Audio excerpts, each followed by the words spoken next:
मंत्री संजय राठोड यांच्या मृदा आणि जलसंधारण विभागावर आरोप करण्यात आले। पैसे घेऊन नियुक्त्या केल्याचा गंभीर आरोप करण्यात आलाय। भाजपा आमदार संदीप जोशी यांनी मुख्यमंत्री फडणवीसांना या संदर्भातलं पत्र लिहिलं। मृदा आणि जलसंधारण विभागामध्ये मंत्रालयीन स्तरावर अर्थपूर्ण व्यवहार झाले असा आरोप करण्यात आलाय। 8 अधिकाऱ्यांची बेकायदा नेमणूक केल्याचा आरोप करत चौकशीची मागणी सुद्धा करण्यात आली।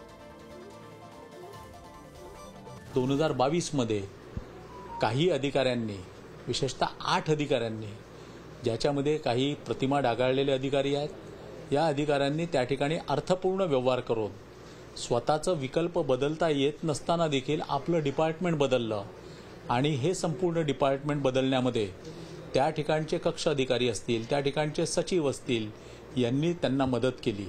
यांच्यावरती कठोरात कठोर चौकशी करून कारवाई कठोरात कठोर करणं अत्यंत अपेक्षित आहे। माननीय मुख्यमंत्र्यांकडे हीच मागणी मी केलेली आहे।